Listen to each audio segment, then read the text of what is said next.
اعوذ باللہ من الشیطان الرجیم بسم اللہ الرحمن الرحیم ان اللہ و ملائکتہ یصلون علی النبی یا ایھا الذین آمنوا صلوا علیہ وسلموا تسلیما۔ بے شک اللہ تعالیٰ اور اس کے فرشتے نبی مکرم صلی اللہ علیہ وسلم پر درود بھیجتے ہیں۔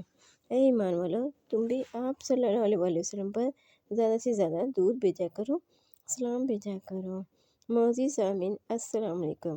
درود ایک ایسا وظیفہ ہے جس کا کرنے کا اللہ تعالیٰ نے ہر ایک حکم دیا ہے۔ درود کا دوسرا نام نبی کرم صلی اللہ علیہ وسلم کی تعریف ہے، حمد و ثنا ہے اور پاکی بیان کرنا ہے۔ ایک بہن بتاتی ہیں کہ ان کے رزق کا بہت زیادہ مسئلہ تھا جو کہ حل نہیں ہو رہا تھا۔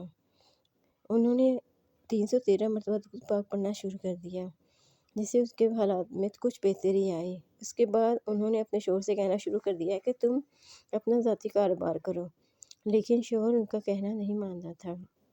انہوں نے 1.25 لاکھ درود پاک کی منت مان لی، جس کے بعد اللہ تعالیٰ نے ان کے لیے آسانی کے معاملات فرما دیے۔ ان کے شوہر نے ملازمت چھوڑ دی اور ذاتی کاروبار شروع کر دیا، جس کی وجہ سے ان کے حالات میں بہتری آ گئی اور ان کے آسانی والے معاملات ہو گئے۔